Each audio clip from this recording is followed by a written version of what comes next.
높여되기 원합니다. 자, 김창현입니다.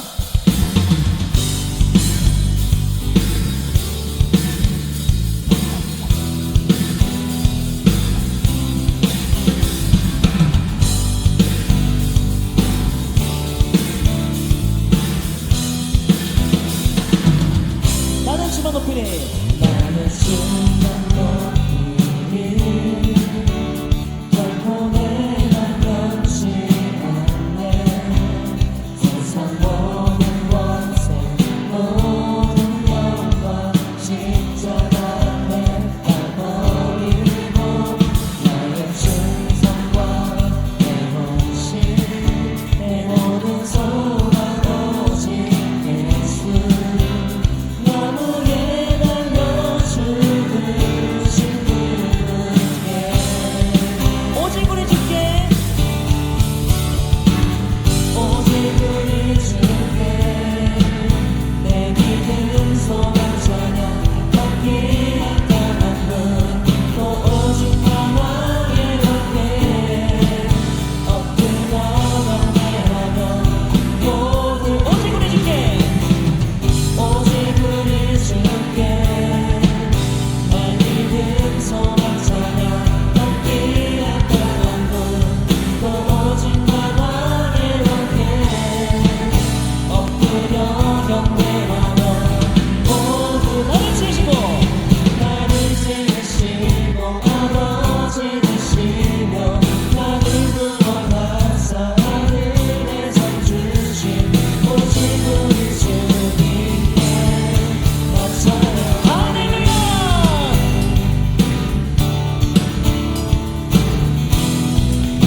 다시 한번 나는 주만 높이니 나는 주만 높이니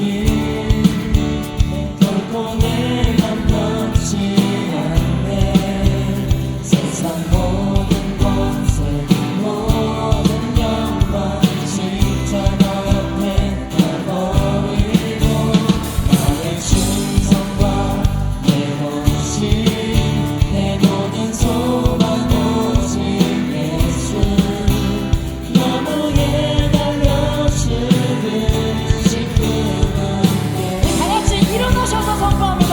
오직 우리 주께 오직 우리 주께 내 믿음 소망 찬양 받기 합당한 분또 오직 나와의 어깨 엎드려 경배하며 다시 한번 오직 우리 주께 오직 우리 주께 내 믿음 소망 찬양 받기 합당한 분또 오직 나와의 어깨 엎드려 경배하며 모두 나를 지으시고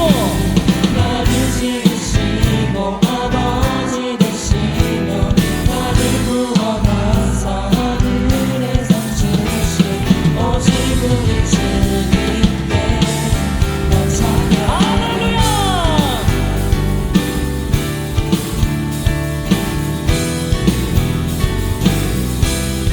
오직 주님만을 높여드립니다.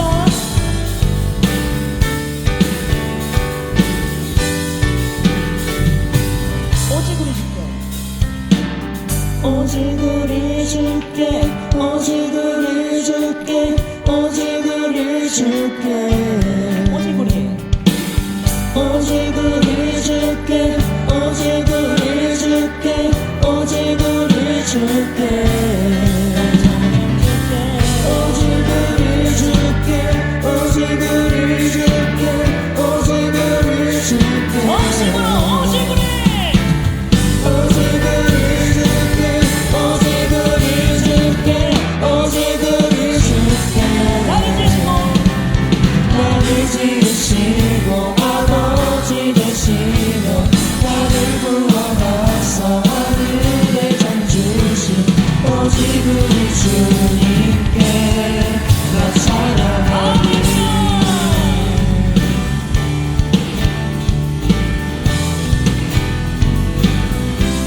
나 찬양하리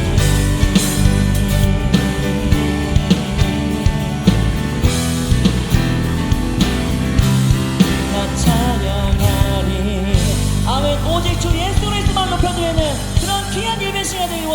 할렐루야. 모든 것을 알 수 있네. 나의 힘 대신 능력의 주로 인해 Nothing is impossible. 강한 성 무너지고 눈먼자는 뜨며 믿음 안에 서시고 Nothing is impossible.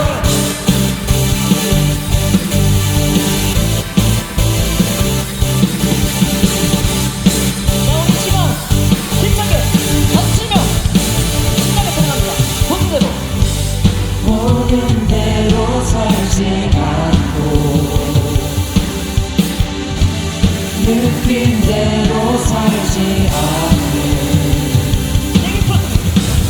내 깊은 곳에 계신 주님 모든 것 이루어 주시네. 모든 것을 할 수 있네. 나의 힘 대신 능력의 주로 인해 Nothing is impossible. 강한 성 무너지고 눈먼 자는 뜨며 믿음 안에 살게 Nothing is impossible.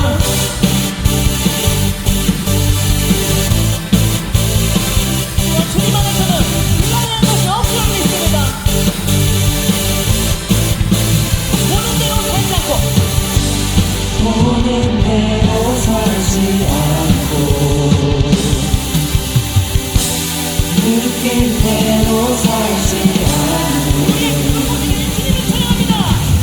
내 깊은 곳에 계신 주님 모든 것 이루어 주시네. 모든 것을 할 수 있네. 나의 힘 대신 능력의 주로 인해 Nothing is impossible. 강한 성 무너지고 눈먼 자는 뜨며 믿음 안에 살게 Nothing is impossible.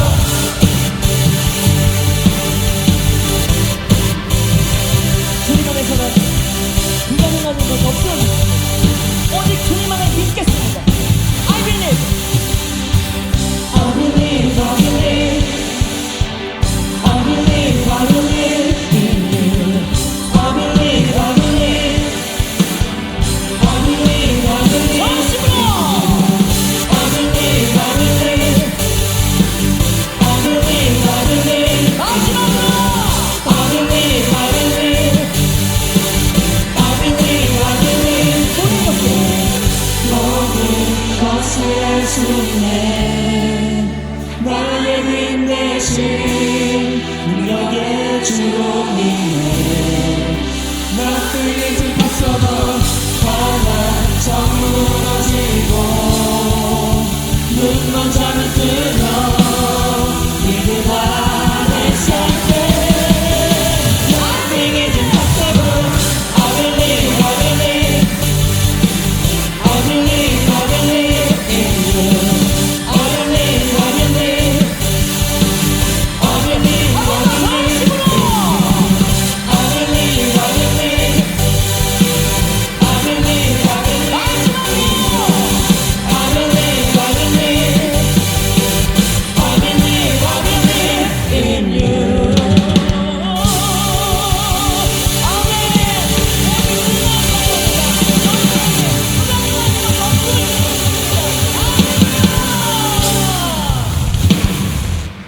아멘.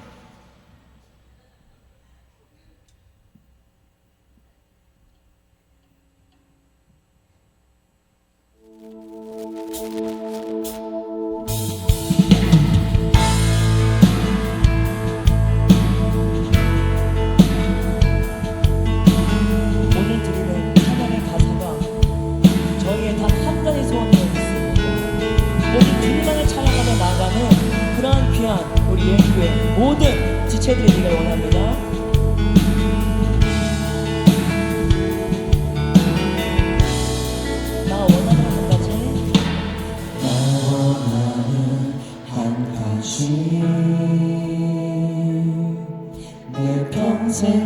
주 성전에 살며 그 아름다운 영광을 이며 늘 주님 곁에 있기 원해요. 주 사랑으로 그네사 반석 위에 날 세우소서. 주 성실하심 바라보면서 주 곁에 가까이 거하리. 주의 임재 안에서 주의 임재 안에 나 부족함 없으니 주의 사랑 안에 살기 원해요. 주 얼굴 구할 때 기도 들으소서. 나 주를 기다립니다. 이것이 내 한 가지 소원.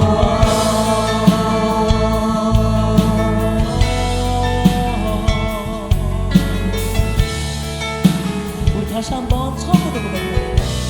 나 원하는 한 가지, 나 원하는 한 가지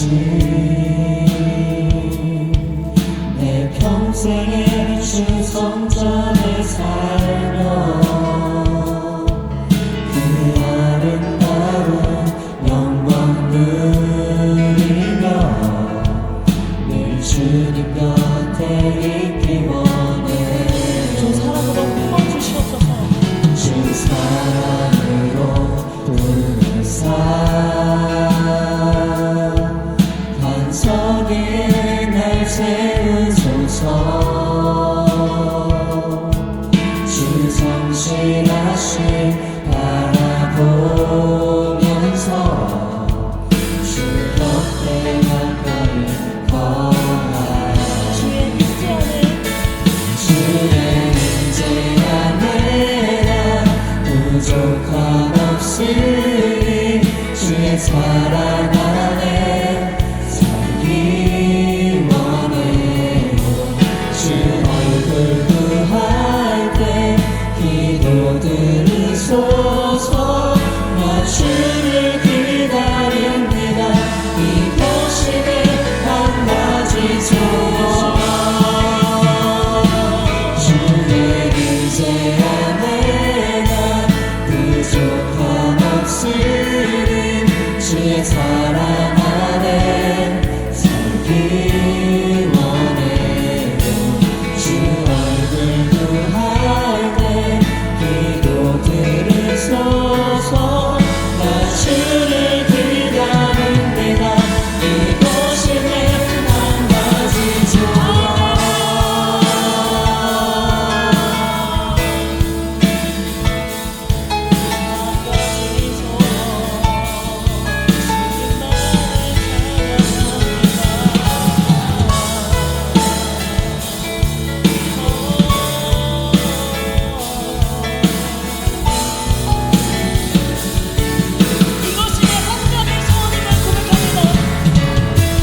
이것이 내 한 가지 소원. 주를 향한 한 가지 소원. 주님만이 나 원하는 유일한 분. 이것이 내 한 가지 소원. 주를 향한 한 가지 소원. 주님만이 나 원하는 유일한 분.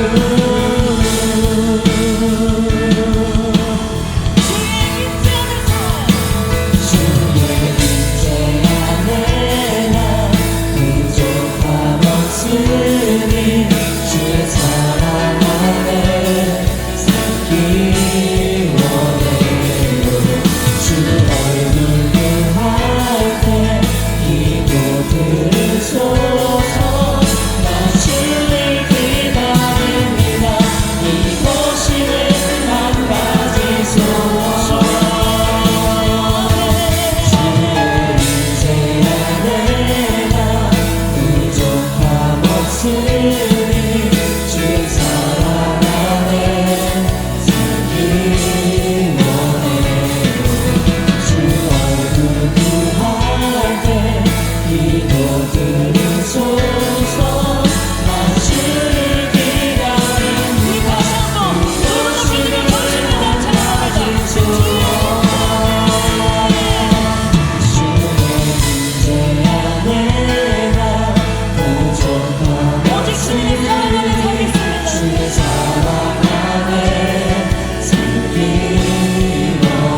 우리가 선을 행하되 낙심하지 말지니 포기하지 아니하면 때가 이름에 거두리라. 아멘. 사랑의 하나님, 한 주간 우리의 삶을 지켜주시고 주님의 전에 나와 함께 예배드리게 하심에 감사드립니다. 먼저 우리의 죄를 고백합니다.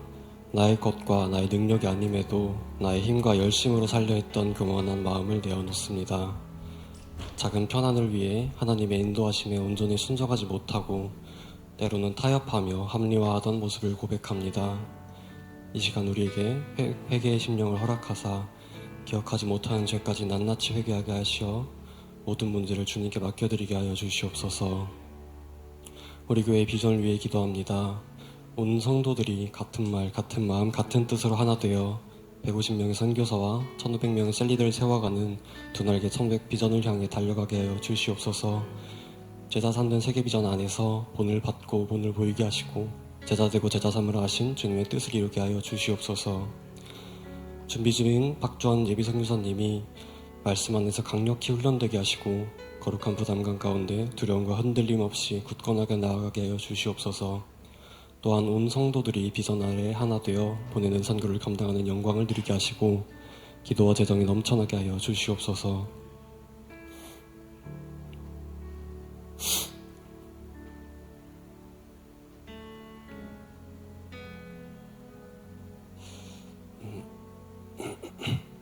가을 사역이 진행되고 있습니다.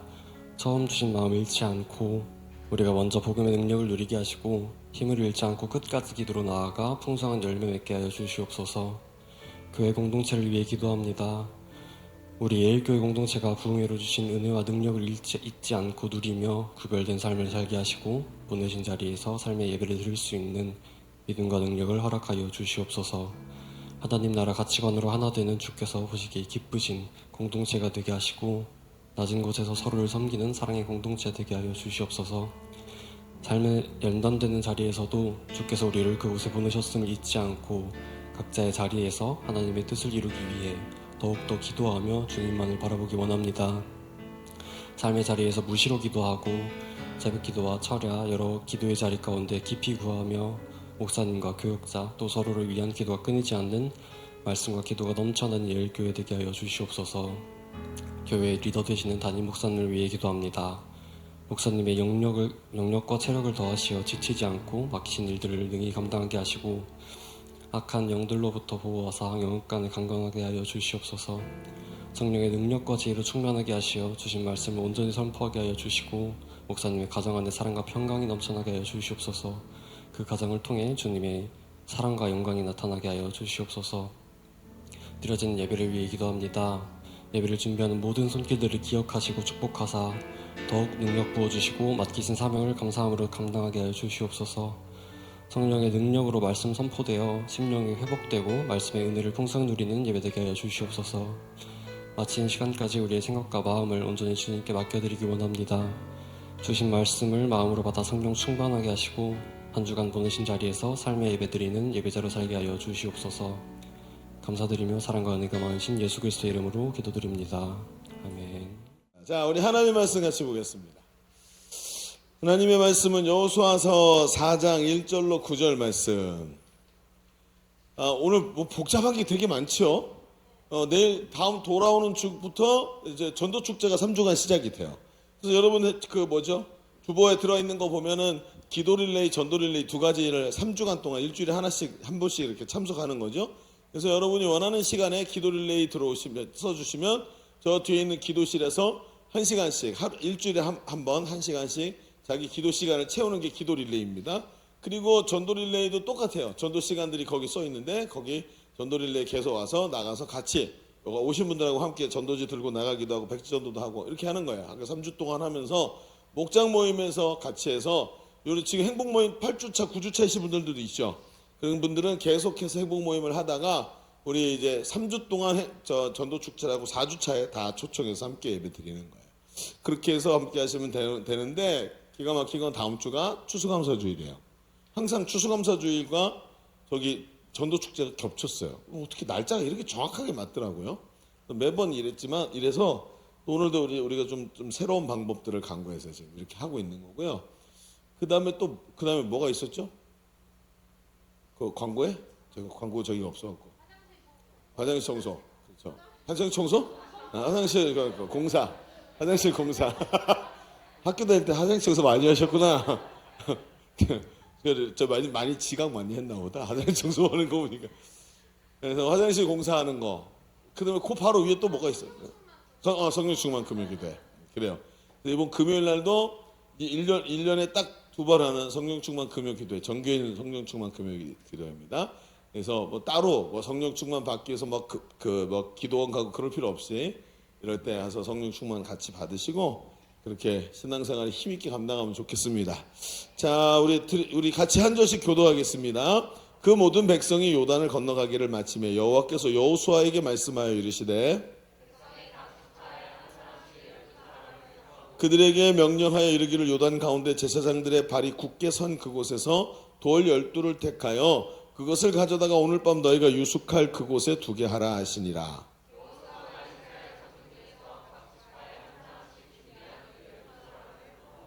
그들에게 이르되 요단 가운데로 들어가 너희 하나님 여호와의 궤 앞으로 가서 이스라엘 자손들의 지파 수대로 각기 돌 한 개씩 가져다가 어깨에 매라.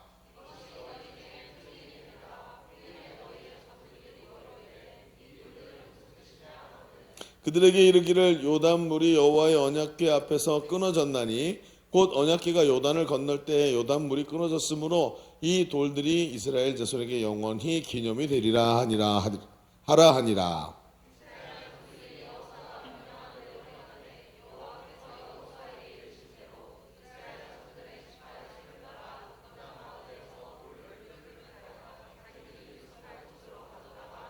자, 한 목소리 읽겠습니다. 여호수아가 또 요단 가운데 곧 언약궤를 맨 제사장들의 발이 선 곳에 돌 12를 세웠더니 오늘까지 거기 있더라. 아멘.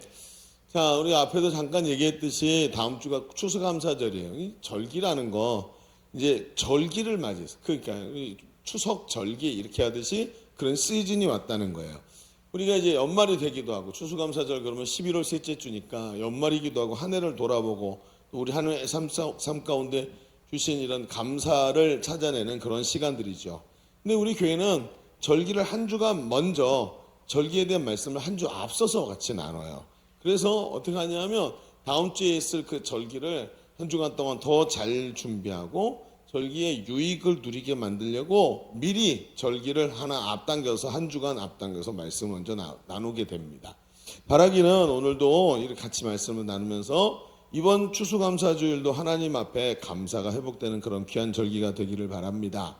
자, 그런데 추수감사절이라고 하면 어떤 분들은 이런 얘기를 해요. 그것이 성경적인 절기는 아닌 것 같다. 왜냐하면 구약 성경의 절기는 맥추절, 그 다음에 유월절, 그 다음에 뭐죠?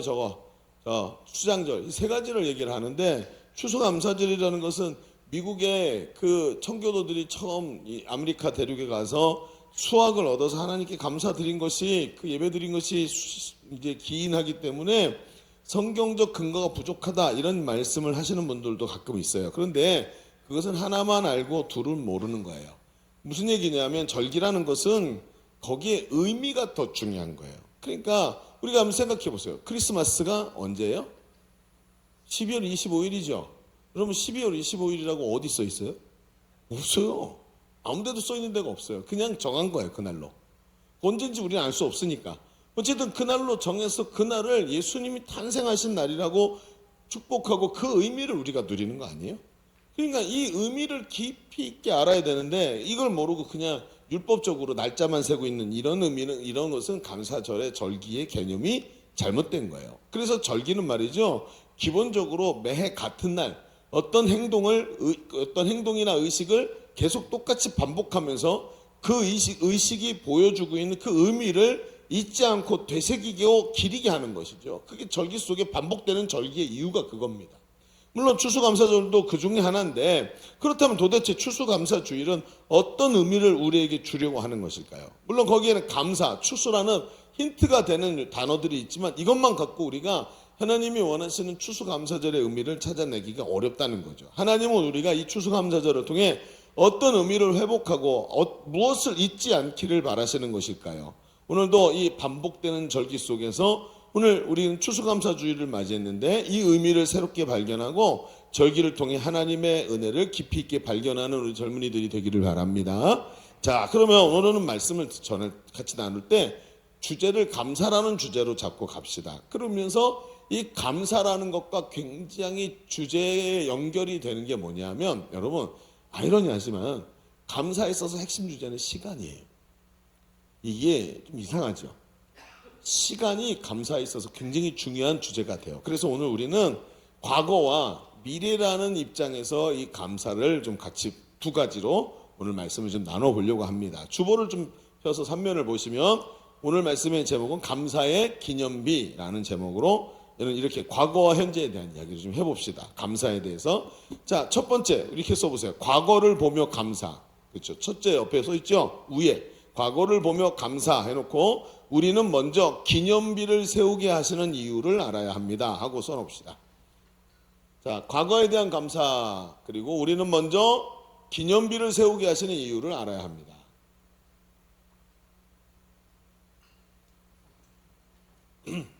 자, 우리 말씀을 조금만 같이 이제 나눠봅시다. 오늘 우리가 읽은 말씀은 지난주 큐티 중에 있는 말씀으로 함께 우리가 묵상했고, 큐티하신 여호수아의 말씀, 여호수아서의 말씀이에요.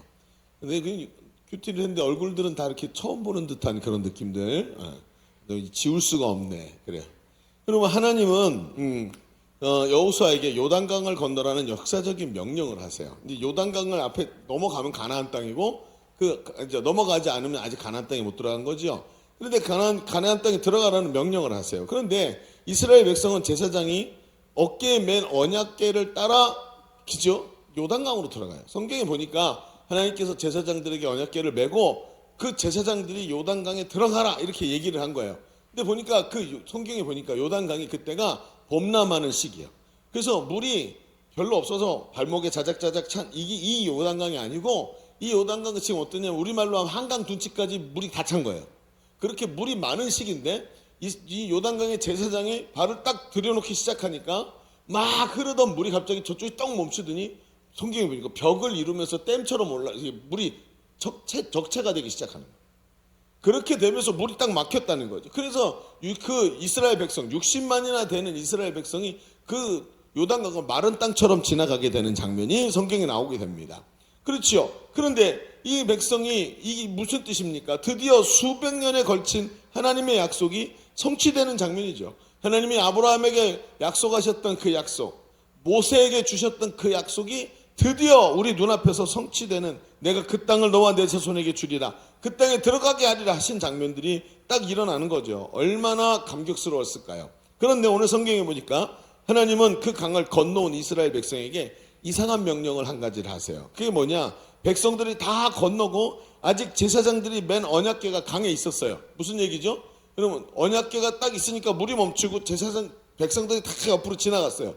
이제 제사장들이 나가면 물이 또 흐르겠죠. 근데 아직 다 나가기도 전에 하나님께서 이렇게 얘기한 거예요. 뭐라 그러냐면 각 지파에서 한 사람씩 12명을 뽑아서 제사장들이 궤를 메고 선 자리에서 돌을 하나씩 택해서 가져오게 만들어요. 그래서 돌 한 개씩, 각 지파니까 12돌이겠죠. 돌을 한 개씩 갖고 와라 그랬는데 보니까 돌을 어깨에 매게 했다 그랬으니까 아마 손으로 들 수 없을 정도였겠죠. 큰 돌덩어리 같은 거를 어깨에 딱 매는 거예요. 또 돌덩어리 많잖아요. 옆에 있는 사람 얼굴을 보세요. 그래서 옆에 머리에다 돌덩어리 하나씩 얹어 있으니까 아마 그 크기는 되지 않았을까 생각을 하십니다. 돌덩어리 하나씩 이렇게 딱 얹고 그리고 나왔다는 겁니다.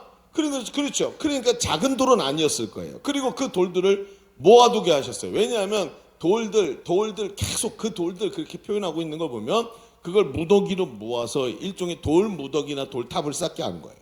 그런데 중요한 것은 왜 이렇게 하셨냐는 거죠. 돌 무더기냐 돌탑이냐는 중요한 게 아닌데 왜 이렇게 하셨느냐. 자, 6절과 7절에 그 이유가 나와요. 같이 읽어볼게요. 이번에는 좀 정신을 차리고, 아까는 그냥 막 읽었지만 이게 무슨 뜻인가 한번 읽어봅시다. 시작. 이것이 너희 중에 표징이 되리라. 후일에 너희 자손들이 물어 이르네 이 돌들은 무슨 뜻이냐 하거든 그들에게 이르기를 요단물이 여호와의 언약궤 앞에서 끊어졌나니 곧 언약궤가 요단을 건널 때 요단 물이 끊어졌으므로 이 돌들이 이스라엘 자손에게 영원히 기념이 되리라 하라 하니라. 그렇습니다. 무슨 얘기죠? 여기 하나님께서 돌들을 모아두게 하신 이유가 잘 나타나는데 그것은 바로 기념비를 세우는 거였어요. 기념비. 여러분 요단을 건너게 하신 하나님의 그 은혜를 그 기념비에 담아서 잊지 않게 하시려는 거예요. 여러분 여행을 좋아하시나요? 가끔 여행을 가다 보면 국내 여행 같은 거 여러분 자주 가시죠? 근데 여행을 가다 보면 어떤 곳에 가면 역사적인 유적지가 있고 또 기념관이나 박물관도 있고 기념비도 있는 것을 가끔 보셨을 거예요. 근데 보면서 한자로 뭐라고 써있고 무슨 건물을 만들어 놨는데 무슨 박물관이라고 만들어 놨는데 사람들은 잘 찾아오지도 않고 시설은 낡아서 누덕누덕하고 막 천정에는 물샌 자국도 있고 그러니 도대체 사람도 찾아오지 않을 이런 곳에 무슨 기념관을 지어놨는지 잘 알지 못하겠다. 효용성이 떨어진다. 그런데 기념관과 그 기념관의 의미를 잘 모르기 때문에 이런 얘기를 하는 거예요. 그렇죠. 우리 여름 수련회 때 그 DMZ 박물관 들어갔었죠. 너무 재밌지 않았어요? DMZ 박물관 참 재밌게 보고 왔는데 그런 것만은 아니더라고요. 그 의미를 모르니까. 제가 그 신학생 시절에 이제 노회 목회자 후보생으로 등록이 돼 있었어요. 그래서 이제 대학원생들이나 이제 대학원을 마치고 강도사 고시를 본 사람들은 후보생으로 받아서 거기서 교육을 받다가 선배 목사님들이 안수를 줘서 목사가 되는 거예요. 근데 후보생 시절에 후보생 교육을 해요. 그러면 뭘 하냐면 1년에 두 차례씩 선배 목사님들하고 여행을 가요. 오, 재밌겠네? 여행을 가잖아요? 무슨 뭐 관광지 이런 데 하나도 안 가. 어디 가냐면 아무것도 없는 데를 가는 거예요. 도대체 여기가 뭔가, 거기 목사님들 중에 이제 역사를 전공하신 목사님들이 이제 그런 걸 찾아가시는 거예요. 처음에 내가 갔던 데가 어디냐면 그 서천에 성경 도래지를 간 거예요. 여러분 최초 성경 도래지 가본 적 있으세요? 서산에 서산.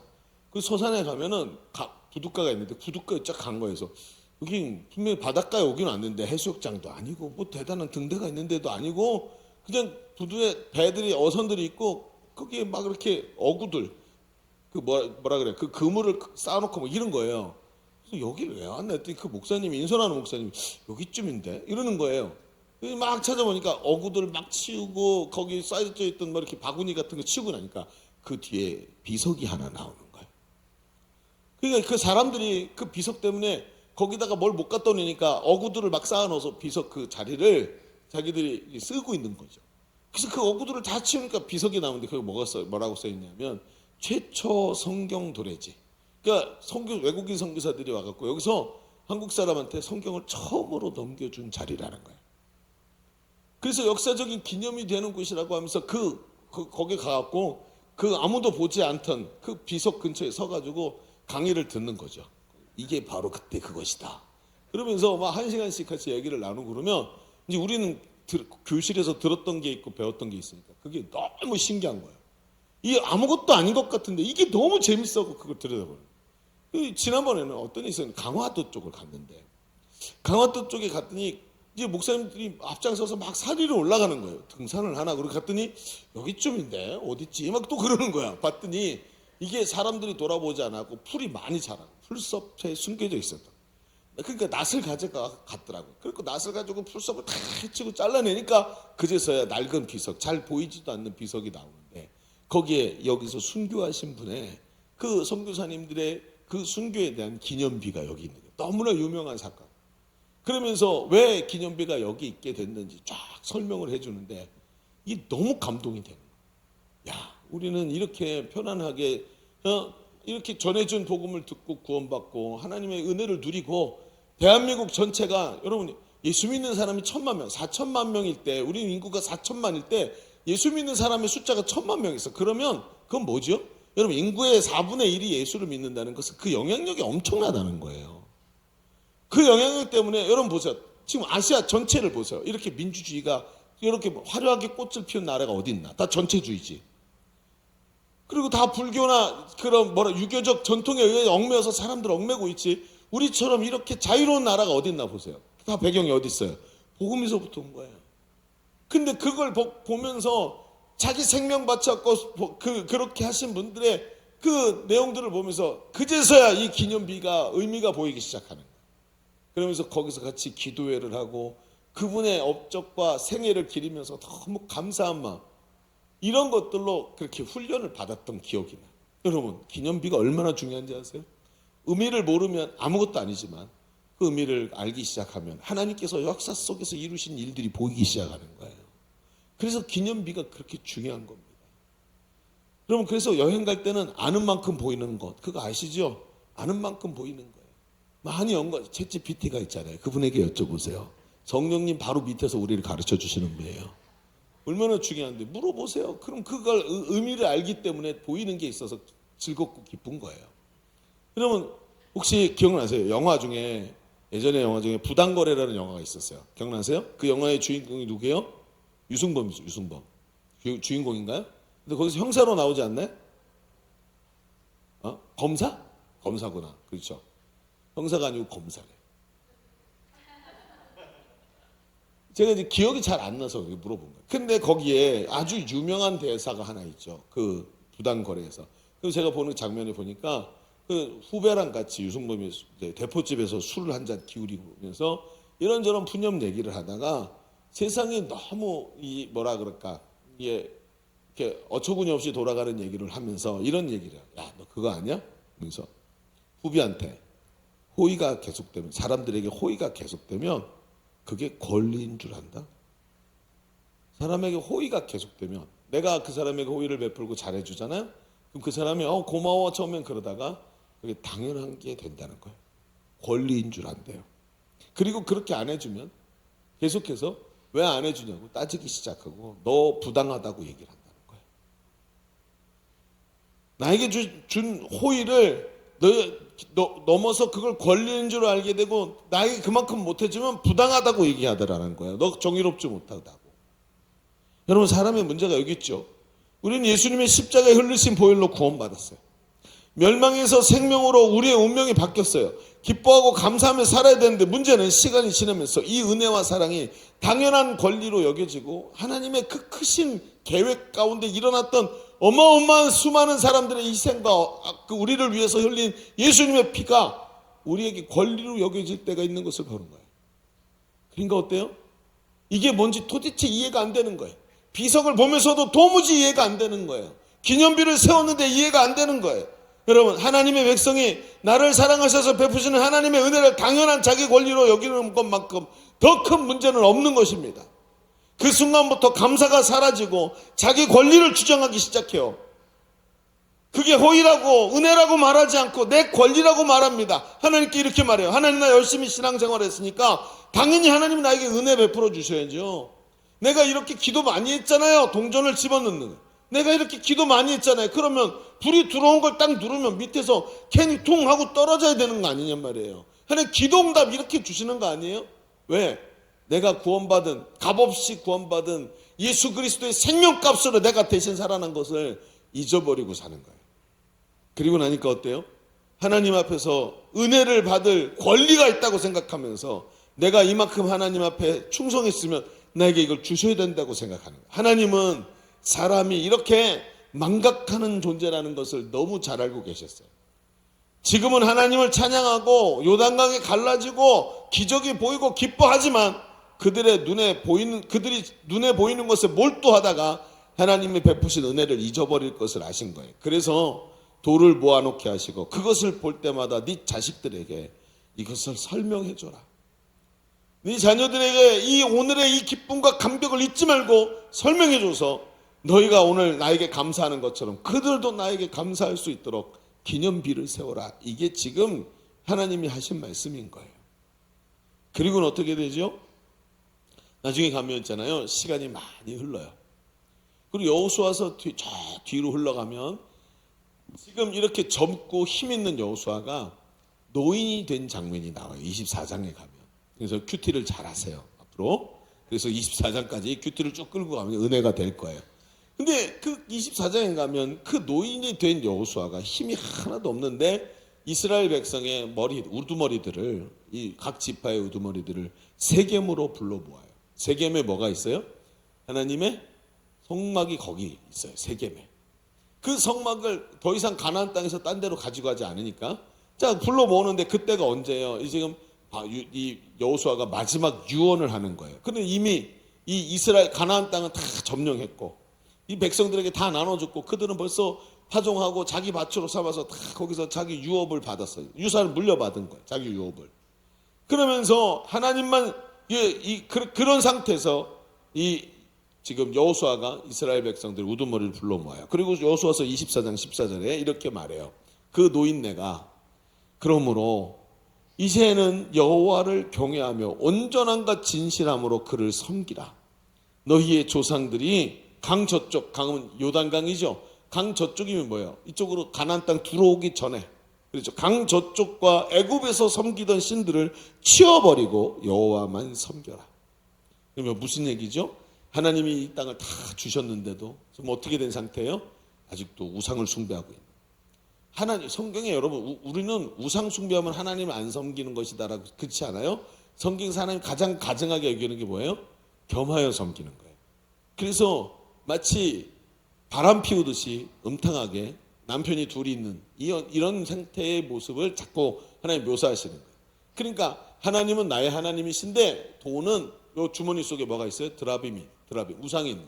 그래서 여러분, 라헬이 자기 아버지의 드라빔이라는 우상을 훔쳐갖고 나올 때 숨기죠. 어디 숨겨요? 안장 밑에다가 숨겨갖고 깔고 앉아서 그걸 여러분 못 찾아내지 않습니까? 그렇게 작은 거예요. 손 씻고 컴팩트하고 나에게 뭔가를 줄 수 있는 아주 부담 없는 신, 그게 우상이에요. 내가 우상에게 조금 뭔가를 해주면 얘가 나한테 보답을 해주는 이 우상, 마치 수호신 같고 팅커벨 같고, 그렇죠? 귀엽고 아름다운 팅커벨. 여기 우리 교회는 그런 사람 없지만 그래요. 어쨌든 그렇게 해서 그렇게 쉽게 우리에게 뭔가를 주는 존재, 이런 존재에게 마음을 빡 뺏겨서 너가 나한테 돈을 줘, 네가 나한테 건강을 줘, 하나님은 여전히 하나님이시지만 나를 좀 도와줘, 그러면서 이런 영적인 간음을 하고 있었다는 거예요.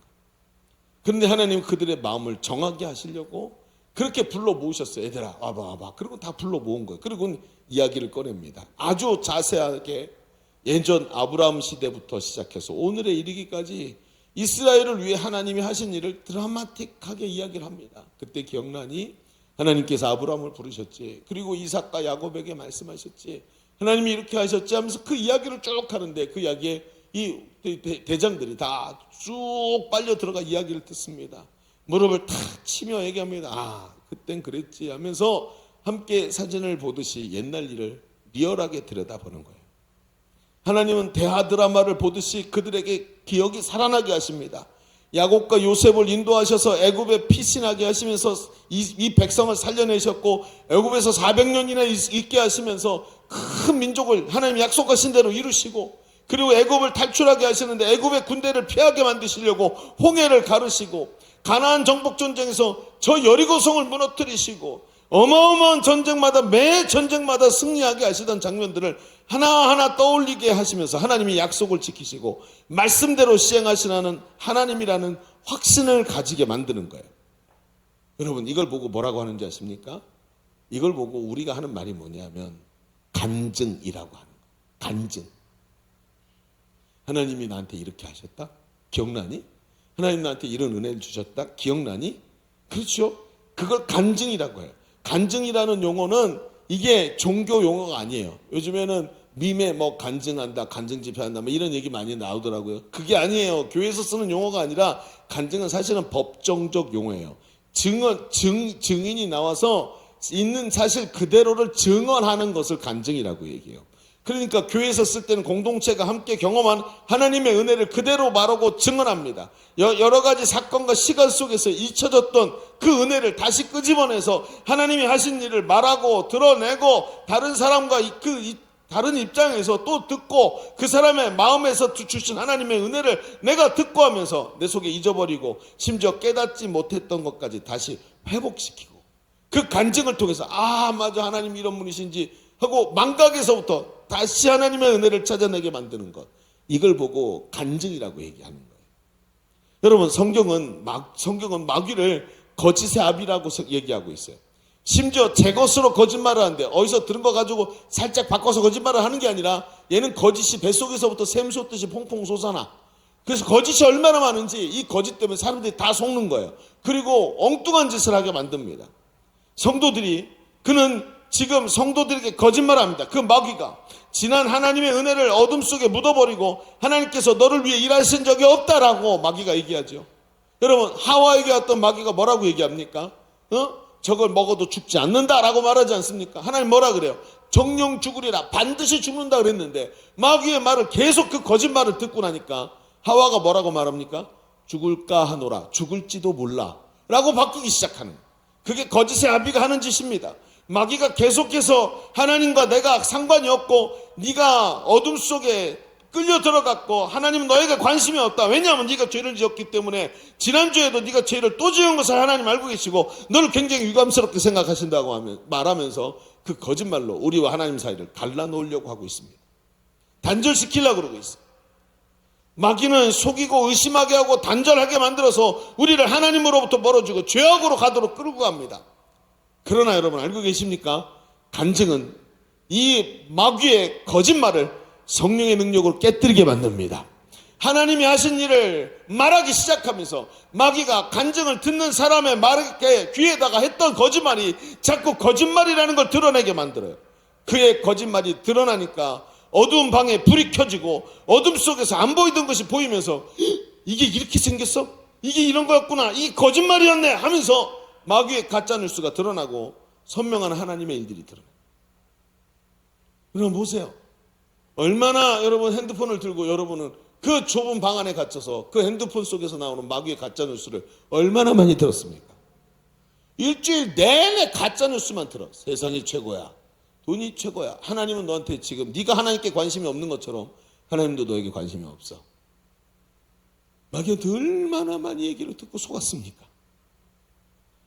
그런데 간증을 듣고 하나님이 하신 일들을 서로 나누면서 그 거짓말인 게 탄로나기 시작합니다. 예수님의 십자가가 그 사랑이 점점 선명하게 드러납니다. 하나님이 얼마나 좋으신 분인지 서로 말하기 시작하면서 그분의 좋으신 그분 때문에 가슴이 감동이 오고 눈물이 나기 시작합니다. 이게 간증의 힘이에요. 그래서 공동체는 여러분 세련, 목장은 나눔이 너무너무 중요한 거예요. 말씀을 듣고 그 말씀대로 살았을 때 하나님이 주신 은혜들을 나누고 지난 큐티를 통해서 주신 은혜를 나누고 하면서 함께 마귀를 이기고 하나님의 역사를 찬양하며 모두가 옳은 길을 따라가게 하는 게 간증이에요. 우리 교회 가장 핵심 부분이 어디냐고 누가 물어본다면 저는 단연코 금요 리더반과 금요 철야기도회라고 저는 말을 합니다. 리더반과 철야기도회가 우리 교회 핵심입니다. 거기서 거의 모든 것이 다 만들어집니다. 영성이 만들어지고 사역이 만들어지고 거기서 모든 방향성이 정해집니다. 우리 교회는 금요일마다 그래서 리더반을 모이는데 그곳에서 가장 중요한 것은 하나님이 역사의 자신이 하나님의 사역 현장에서 하나님이 오셔서 어떤 일을 하셨는지를 간증합니다. 이번 주에 페스트가 왔어요. 지금 3주 전에 왔던 사람인데 이번 주에 와서 예수님을 다시 영접하고 자기가 3주 전에 주셨던 은혜를 다시 회복하는 것을 보았습니다. 저는 그 사람 잊어버린 줄 알았는데 하나님이 그 사람 속에서 역사하고 계셨던 것을 제가 발견했습니다. 여러분 사역이 안 돼갖고 힘들어하던 사람들이 이런 간증을 듣는데 마귀의 거짓말이 드러나는 거야. 안 된다고 말했구나 네가. 이 거짓말하는 더러운 마귀의 혀가 나에게 거짓말을 했고 안 된다고 말했지만 저 사람도 하나님께서 하시는 것을 보지 않았는가. 반드시 하나님 역사하십니다. 하나님이 일하시는 것을 서로 알게 되고 굳은 마음이 열리고 질병이 떠나고 가정이 변화되고 그런 것들이 섬세하게 나눠지는. 이번 주에도 나눔을 하니까 몇 분이 쓱 나누고 지나가더라고요. 근데 제가 좀 이렇게 보고 있다가 마이크를 한번 다시 돌리라고 얘기를 한 거예요. 그러지 마시고요. 지난 부흥회 하셨죠? 부흥회 때 받은 은혜를 좀 나눠보세요. 그랬더니 한 바퀴 다시 도는데 얘기하기 시작하는데 어떤 분이 부흥에서 받은 은혜를 나누기 시작하니까 난리가 났어. 계속 다 나. 막 은혜 받은 걸 나누는데 다들 얼굴이 점점점 밝아지더니 갑자기 그 좌중의 분위기가 바뀌기 시작해. 막 박수가 일어나고 환호성이 일어나고 소리를 지르고 그러면서 막 하나님이 하신 일들을 막 찬양하는 거예요. 부흥의 강사님 얼마나 말씀을 잘 전하셨는지 막 하는데 옆에 있다가 좀 짜증나더라고. 그렇게 좋았어? 그래서 아이 그 말을 나누기 시작하니까 저도 얼마나 좋은지 감격스럽고 너무 감사한 그런 시간들이 되더라고요. 여러분 보십시오. 하나님은 지금 뭘 하기를 원하십니까? 이 백성이, 그렇죠. 여러분, 하나님은 이 백성이 기념비를 세우고 그 기념비 때문에 잊지 않기를 바라시는 거예요. 하나님의 은혜를 주신 것을 잊지 않고 하나님이 베푸신 은혜를 꽉 붙잡고, 오늘도 내 눈에는 그렇게 안 보일지 몰라도 하나님은 약속하신 대로 반드시 이루신다는 것을 믿고 오늘도 담대하게 주를 믿고 안 보이는 그곳을 향해 뚫고 나가기를 주님 원하시는 거예요. 여러분, 하나님의 은혜를 잊지 않는 것, 이것이 큰 지혜인 줄로 믿습니다. 하나님이 하셨습니다. 하나님, 이것도 하나님이 하셨습니다. 하나님은 약속하신 대로 하셨습니다. 그렇습니다. 진정한 감사는 하나님이 하신 일을 잊지 않는 사람에게서부터 나오는 거예요. 이게 돼서 감사하고 저게 응답돼서 감사한 게 아니라 하나님이 지금까지 역사하신 과거를 보니까 여전히 하나님은 여기까지 인도하셨고 그 하나님 변함없이 앞으로도 인도하실 것을 믿기에 그 기념비를 딱 붙잡고 하나님 앞에 감사할 수 있는 거예요. 미래는 알 수 없지만 우리가 육신을 입고 이 시간의 한계 속에 갇혀 살기 때문에 미래는 알 수 없지만 전능하신 하나님은 우리가 알고 있기에 그분을 믿고 달려가는 거예요. 그때 감사가 일어날 줄로 믿습니다. 여러분, 다음 주가 추수감사 주일이죠. 어떤 감사를 올려드려야 될까요? 여러분, 감사의 기념비를 세우기를 바랍니다. 자, 우리 첫 번째 얘기를 좀 정리해 봅시다. 우리 지금까지 감사에 대한 말씀을 나누면서 과거에 대한 감사를 이야기했어요. 그러면서 기념비를 세우게 하신 이유를 알아야 한다는 이야기를 했습니다. 하나님께서 베푸신 은혜를 잃어버리는 우리는 감사의 기념비를 세우고 감사를 잊지 않기를 원하시는 하나님 앞에서 철저하게 이 기념비를 세우는 추수감사절이 돼야 한다는 것입니다. 자, 그렇다면 이번에는 반대로 어디로 가요? 미래에 대한 얘기를 해봅시다. 또 감사가 과거에만 있었던 게, 과거에만 의존된 감사가 아니라 미래적 감사라는 게 있다는 거예요. 자, 주보에다 두 번째 이렇게 한번 써봅시다. 첫 번째는 과거를 보며 감사 그랬죠? 이번에는 미래를 보며 감사라고 써놓고, 기념비의 의미는 우리를 더 깊은 의미로 초대합니다. 기념비의 의미는 우리를 더 깊은 의미로 초대합니다. 더 깊은 의미로 초대한다. 자, 한번 얘기해 봅시다. 우리가 잊지 말아야 할 감사의 이유가 또 하나 있어요. 바로 이 요단강을 건너게 하시는 이 장면이 이 성경에만 있거나 어디 한 군데만 일어나는 것이 아니라 우리 속에도 일어나고 있고, 그렇죠? 이 시간에만 존재하는 것이 아니라 다른 시간에도 함께 존재할 수 있다. 이게 무슨 얘기일까? 여러분, 요즘에 영화들 보니까 다 다중우주론 뭐 이런 거 하더라고요. 멀티버스 이야기 하는데, 그럼 다중우주론은 반성경적입니다. 그런 건 존재하지도 않고 이론에만 존재하는 영화 소재예요. 그런데 사람들이 그걸 받아들이면서 하나님의 존재를 의심하게 만들어요. 다중우주론이 들어있는 영화들을 볼 땐 조심하십시오. 거기에는 누군가 하나님 대신 신을 만들고자 하는 의미가 들어있다는 걸 알아야 됩니다. 제가 다중우주론 영화를 많이 봤어요. 그 안에서 보이는 게 그거예요. 자, 근데 한번 봅시다. 여러분, 구약에 보면은 오늘 우리가 읽은 말씀에 여호수아가 나오죠. 근데 이 여호수아라는 말의 이 이름이 뭐예요? 구원자라는 뜻이고, 자기 백성을 구원하는 자, 이런 뜻이에요. 근데 이 여호수아라는 이름이 히브리어로 발음을 할 때 예호수아라 그래. 예호수아. 그래서 여호수아가 이게 뭐가 됐냐면 한자로 음역을 하면서 여호수아라는 한자 단어를 썼기 때문에 우리에게 여호수아라고 왔어요. 근데 예호수아예요. 그런데 이거를 신약 성경에 헬라어로 이걸 쓸 때 뭐라고 그러냐면 예슈아라고 써요. 예슈아. 근데 이 예슈아가 뭐냐면 이 신약 성경의 예슈아하고 여호수아는 발음의 음역만 다르지 똑같은 말이에요. 그래서 이름이 사실은 같은 거예요. 강성신하고 승신강하고 같은 이름이죠. 그래요. 그거예요. 그래서 이렇게 읽어서 같은 이름인 거예요. 그래서 우리는 그 영어 이름 중에 조슈아라는 게 있죠. 조슈아도 뭐예요? 여호수아라는 뜻이고 예수님의 이름과 같은 게 조슈아가. 그래서 이름이 사실은 같다는 거예요. 그런데 이름만 같은 게 아니에요. 여러분, 전통적으로 신학자들이 이제 초대 기독교부터 뭐를 얘기하냐면 이 여호수아가 예수님의 예표라고 얘기를 해요. 이건 정통신학에서 나오는 얘기입니다. 제가 그냥 생각해낸 게 아니고. 근데 무슨 얘기냐면 이런 거예요. 예수님을 예표하는 여호수아는 어린 시절부터 율법의 핵심이라고 말했던 모세. 모세가 율법의 핵심이죠. 율법을 받은 자도 모세고 율법을 이스라엘에게 전해주고 지키게 한 사람도 모세이기 때문에 모세는 율법의 대표주자예요. 근데 그 율법의 대표주자인 모세의 시종이 누구였냐면 바로 여호수아였단 말이에요. 그리고 나서 어떻게 돼요? 그 모세의 뒤를 이어서 이스라엘 백성을 요단강을 건너서 이 가나안 땅에 들어가게 하시는 거예요. 그런데 이 내용을 보십시오. 여러분, 인간의 몸을 입고 동정녀의 몸에 탄생해서 율법을 지키면서 자라나신 예수님. 그 예수님이 나중에 공생애를 시작하실 때 내가 율법을 폐하러 온 것이 아니라 율법을 완성하러 왔다고 하면서 모세의 율법을 완성시키시는 분. 그리고는 우리를 어떻게 해요? 우리를 바로 예수님, 신약시대의 여호수아가 우리를 인도해서 저 요단강을 건너서 하나님 나라, 하나님 주실 약속의 땅으로 우리를 들어가게 만드시는 거 아니에요? 여러분, 이 요단강 건넌다 그러면 죽는다는 뜻이죠.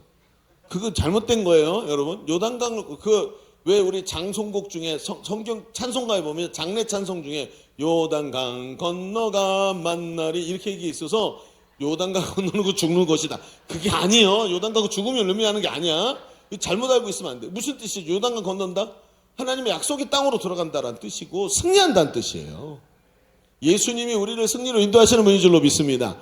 의미가 완전히 다른 거예요. 그래서 장송곡 부를 때도 요단강 건너가 이게 아니야. 막 좋아가지고 잘 죽었다. 요단강 건너가 만난다. 뭐 이러면서 부르는 찬송이 사실은 죽음이 아니란 뜻이에요. 그러니까 이제 바로 여호수아가 예수님을 이렇게 예표하더라는 거예요. 그래서 예수님이 어떤 분이에요? 하나님은 여호수아가 예표하는 예수 그리스도를 통해 우리에게 약속하신 하나님 나라를 우리에게 주시고 그 나라에 들어가게 하시는 거 아닙니까? 예수를 따라 요단강을 건너고 결국엔 그 요단강에서 승리하여서 하나님 나라 상속자가 되게 하시고 하나님 아들 되신 예수 그리스도가 하나님 나라를 상속받을 때 그분의 피로 값주고 사셔서 그분의 소유 삼으신 우리도 예수 그리스도 안에서 그 나라를 함께 상속받게 된 줄로 믿습니다. 이걸 말하는 거예요. 그래서 천국이 우리 것이다라고 얘기하는 거예요. 결국에 승리해서 하나님 나라 상속자가 되고 그 기업이 나의 몫이 되게 하시는 분. 이분이 예수님이에요. 이게 여호수아 둘이 똑같은 존재란. 이 땅에서 누리는 복이 다가 아니라 하나님 나라에서 누리게 될 복이 있다는 것이고 이것이 바로 미래를 보면서 하나님께 올려드리는 감사인 거예요. 이것이 우리가 진정한 감사를 올려드리는 강력한 이유가 됩니다. 성경에 보면 하나님께서 이스라엘 백성에게 3대 절기를 주셔요. 첫 번째 절기가 맥추절, 두 번째가 무교절, 세 번째가 수장절입니다. 맥추절은 초실절이 끝자락에 붙어있기 때문에 초실절이라고 말하기도 합니다. 무교절은 뭐냐면 누룩이 없는 떡을 먹는 절기라 그래서 유월절을 무교절이라고 부르는 겁니다. 세 번째 수장절은 모든 곡식을 추수해서 저장한 다음에 하나님께 감사의 제사를 드린다 그래서 수장절인 거예요. 그런데 이 모든 게 어디에 맞춰져 있냐면 이스라엘의 추수 시기에 맞춰져 있어요.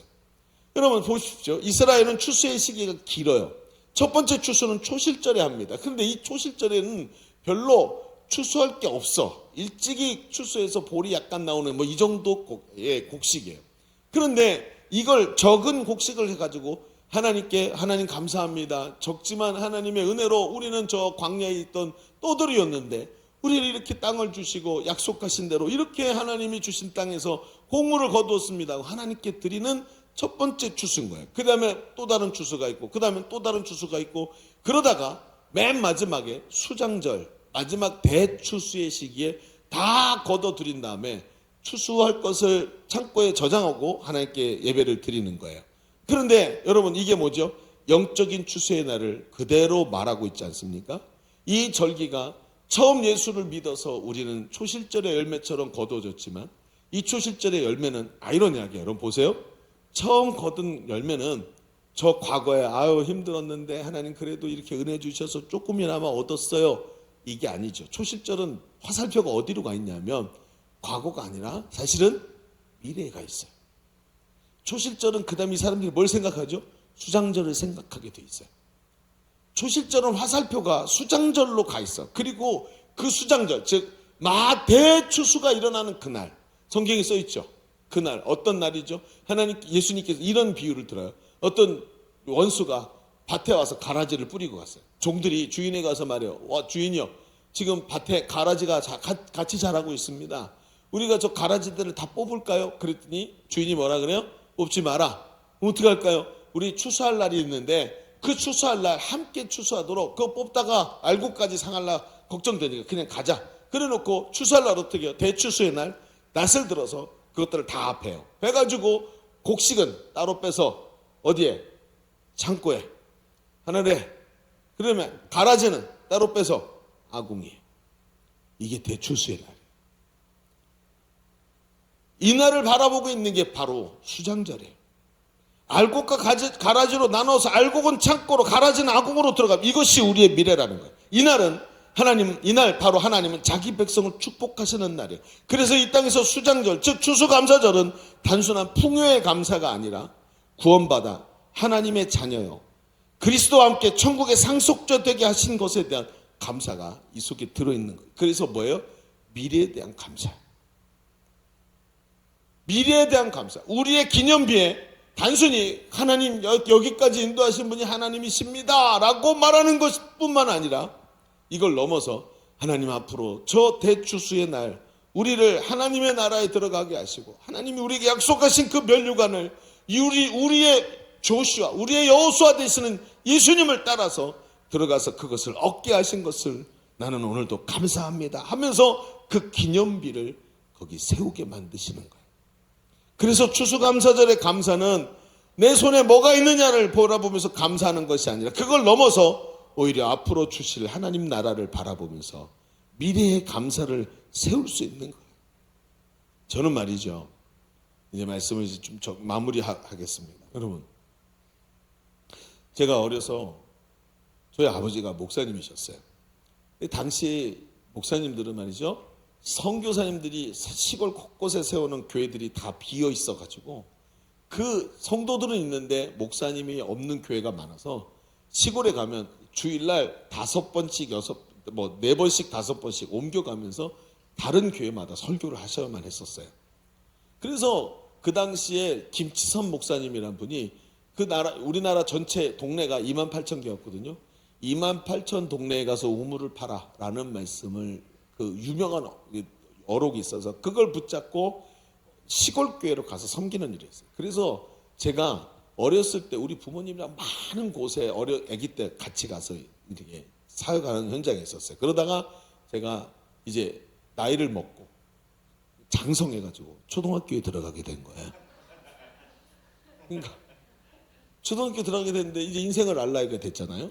근데 이제 걔가 이제 초등학교 가면 정착을 해야 되는데 우리 부모님 계속 왔다 갔다 하시니까 안 되겠다.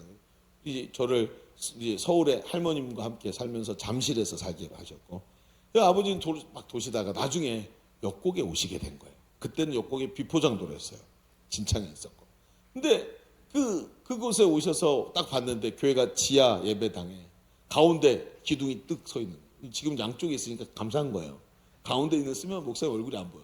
가운데에 기둥이 있고 두 줄 의자가 장의자 어디서 다른 교회에서 버린 거 주워다가 놓고, 그리고 강대상도 큰 거 어떤 예배당에서 바꿀 때 남는 거 가져다 놓고 그렇게 예배당을 시작을 한 거예요.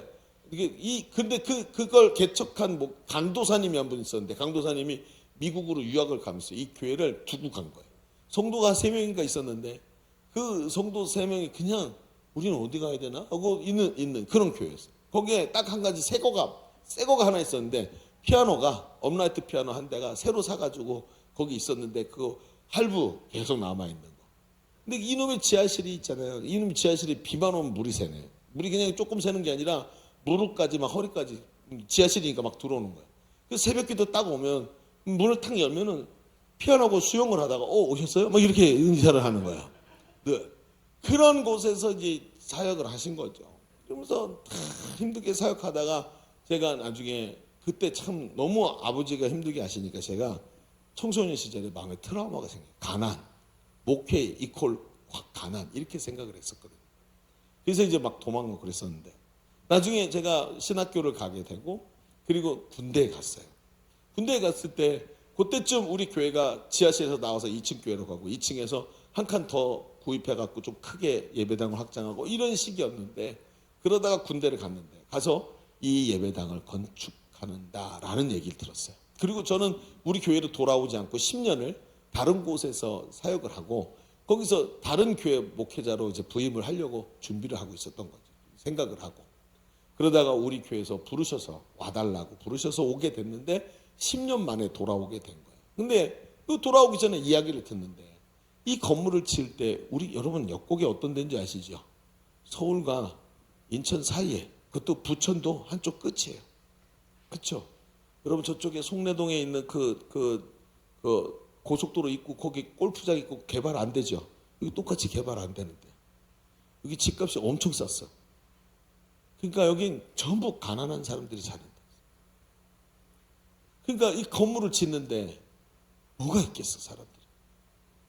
아무것도 없는 거예요, 가진 게.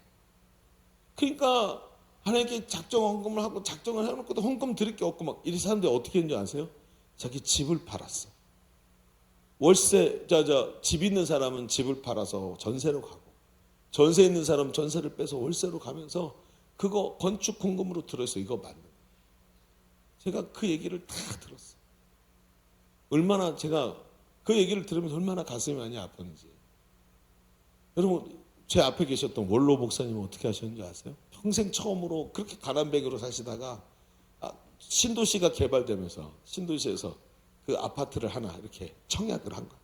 중도금 넣고 중도금 넣고 중도금 넣고 그거 없는 거 가지고 하니라고 죽을 똥을 싸면서 했는데 그 아파트를 그냥 그 지금 무슨 마을인지 모르겠는데 현대아파트 그 앞에 있는 송내역 앞에 있는 그 아파트를 그냥 하나님께 드렸어요. 보통 아파트를 드리면 전세로 내려앉고 차액을 헌금을 하거든요.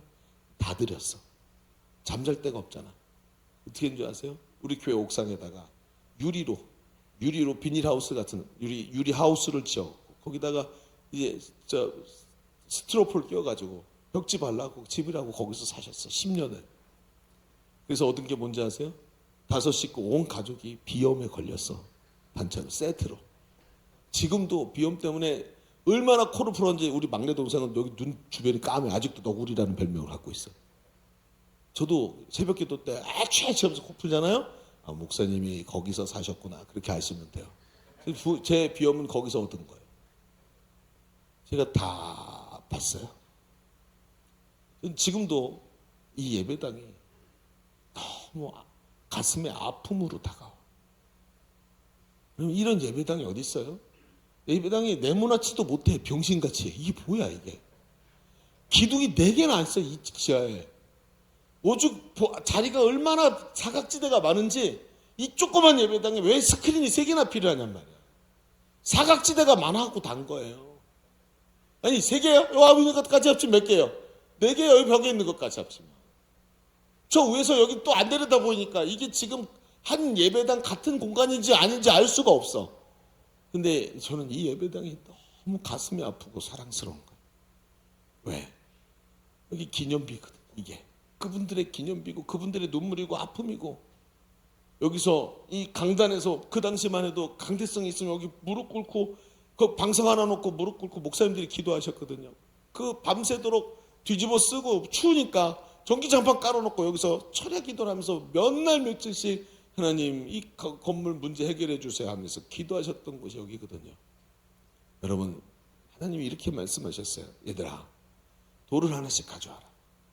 그리고 쌓아놔라. 이걸 왜 합니까? 나중에 네 자식들이 저게 뭐냐고 물어보거든. 기념비라고 말해라. 우리가 하나님의 은혜를 입어서 그 은혜를 입고 살아오고 지금까지 살아올 수 있었던 이유가 바로 저것 때문이고 그게 하나님의 은혜다라고 말해라.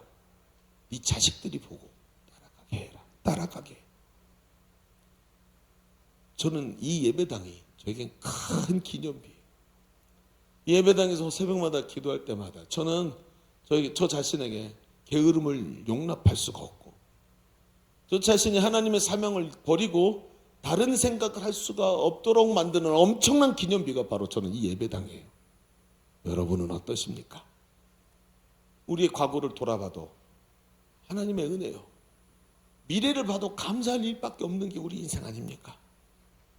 비록 내가 육신을 입고 있어서 미래도 갈 수 없고 과거로도 돌아갈 수는 없지만 하나님께서 미래와 과거에 하신 일을 기념비에 적어서 하나님을 높이고 하나님을 그 은혜를 믿음으로 찬양할 수 있는 특권을 가진 하나님 자녀입니다. 그걸 알고 오늘도 우리는 이 추수감사절을 맞이했어요. 오늘도 여러분에게 촉구합니다. 감사의 기념비를 세우십시오. 그리고 그 감사, 그냥 내 손에 뭐가 있느냐 없느냐가 감사의 관건이 아니라 과거와 미래를 보고 하나님께 감사할 수 있는 진정한 감사의 사람들이 되는 우리 믿음의 사람들 되기를 주님의 이름으로 축복합니다. 축복합니다. 자, 우리 기도하십시다. 말씀의 은혜를 붙잡으세요. 저는 감사 설교가 참 어렵습니다. 정말 어려운 게 감사 설교예요. 저도 감사가 힘들어요. 근데 오늘 말씀을 준비하면서 저는 어제 밤을 지새웠습니다. 거의 자지 못하고 나오면서 우리 교회로 나오기 30분 전에 설교를 다 뜯어 고쳤습니다. 그리고 오늘 이 얘기가 나온 거예요. 밤 새워서. 그리고 여러분 이 아침에 예배드리기 30분 전에 하나님이 주신 말씀으로 여러분에게 전했습니다. 여러분 이 감사가 우리 안에 살아있어야 합니다. 감사의 기념비가 우리 안에 있어야 돼요. 날마다 세상을 바라보면서 불평하고 하나님의 은혜는 은혜인 줄 모르면서 호의가 계속되면 그게 권리인 줄 아는 배은망덕한 사람으로 사는 게 아니라 조건이 없어도 구원의 은혜 하나만으로도 감격하고 감사할 수 있는 하나님의 사람들 우리가 되기를 바랍니다. 오늘 말씀의 은혜를 붙잡고 하나님 깊이 기도하겠습니다. 기도합니다. 주여 하나님 주여 아버지 이 말씀이 아버지 오늘 우리 가운데 아버지 넘쳐나기를 원합니다. 살아계신 하나님의 음성으로 들리기를 원합니다. 아버지 하나님 불평하고 원망하는 사람 오늘도 아버지 감사의 기념비를 세우시옵소서. 오늘도 하나님의 말씀은 너무나도 확실하고 너무나도 우리에게 강력하게 다가오고 있는 것을 봅니다. 주님 오늘도 하나님 명령하십니다.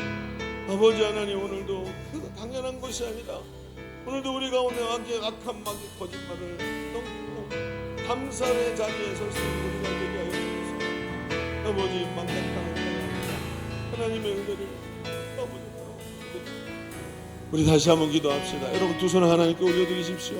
하나님 우리는 너무나도 망각에 자주 빠집니다. 하나님의 은혜를 망각하고 그게 당연한 것을 여기면서 하나님께 불평과 원망을 쏟아놓고 하나님은 불공평하다고 말했던 나를 용서하여 주옵소서. 하나님 하나님의 은혜를 깨닫게 하여 주시옵소서. 내게 베푸신 은혜를 날마다 감사하게 하시고 그 기념비에다가 하나님의 은혜라고 말하게 하여 주옵시며 내 인생 전체가 하나님의 은혜 가운데 있다고 말하게 하여 주옵소서. 하나님 기념비를 세우게 하여 주옵소서. 우리 다시 기도합니다. 주여 할렐루야. 하나님 오늘 일하시는 주님을 바라봅니다. 내 안에 하나님이 살아계셔서 역사하시는 줄로 믿습니다. 아버지 하나님 오늘도 잊지 말고 하나님 앞에서 참된 기념비를 세워내는 사람 되게 하여 주옵소서. 성령 하나님 우리 아버지의 망각의 자리에 가서 하나님 호의가 계속되면 그게 권리인 줄 아는 하나님 그런 사람이 아니라 감사를 회복하고 참된 감사의 자리에 설 수 있도록 하나님 인도하여 주시기를 간절히 원합니다. 오 할렐루야. 아버지 하나님 역사하소서. 오늘 우리의 마음을 사로잡아 주옵소서. 새 마음을 허락하여 주시옵시고 주를 평양으로 주옵시옵시고 예배하는 자 하나님께 감사의 아버지의 기념비를 세울 수 있는 사람 하나님 되게 하여 주옵소서. 오늘 함께 하신 주님을 찬양합니다. 하나님 그 많은 은혜들을 다 잊어버리고 오늘도 불평만 하고 있는 나를 용서하여 주옵소서. 기념비를 세워 하나님 앞에 감사의 사람, 과거를 봐도 감사, 앞으로 올 미래를 봐도 감사, 우리의 삶 속에 그 감사의 능력이 가득 차는 하나님의 사람들 되게 하여 주옵소서. 함께 하심을 감사드리며 예수님의 이름으로 기도하옵나이다. 아멘. 모든 영광 우리 하나님께 올려드립니다. 감사합니다. 감사합니다.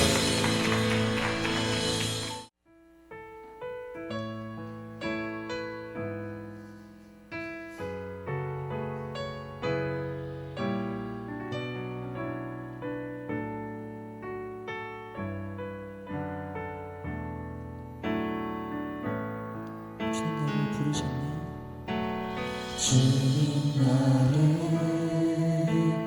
부르셨네.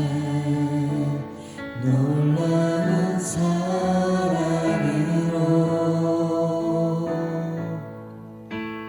온유하고 겸손하신 주님, 그 안에서 나 쉼을 얻네.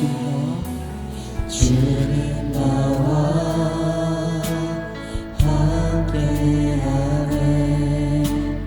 어두운 세상 속에도 처음과 나중 되시는 주님, 나 주와 함께 걸으리. 그 나라에서 주님의 얼굴 보리라. 그 품 안에서 나 주를 노래하리라. 내 모든 눈물 다 닦아주실 그날 바라보며 주와 함께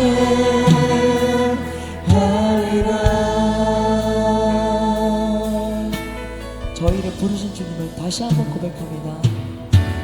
주님 나를 부르셨네. 놀라운 사랑으로 온유하고 겸손하신 주님, 그 안에서 나 쉼을. 주님 나와 함께하네. 주님 나와 함께하네. 어두운 세상 속에도 처음과 나중 되시는 주님, 나 주와 함께 걸으리. 그 나라에서 주님의 얼굴 보리라. 그 품 안에서 나 주를 노래하리라. 내 모든 눈물 다 닦아주실 그날 바라보며 주와 함께 가리라. 그 나라에서 주님의 얼굴 보리라. 그 품 안에서 나 주를 노래하리라. 내 모든 눈물 다 닦아주실 그날 바라보며 주와 함께 하리라. 내 모든 눈물 다 닦아주실 그날 바라보며 주와 함께 가리라. 주님 영광의 박수를. 자, 한번 기도하겠습니다. 하나님 참 감사합니다. 오늘 이렇게 우리 사랑하는 젊은이들이 하나님 앞에 예배하고 우리의 삶에 하나님께서 주시는 그 은혜를 잊지 아니하며 하나님께 감사의 제사를 올려드리기를 원해서 하나님 앞에 이렇게 감격적으로 기도합니다.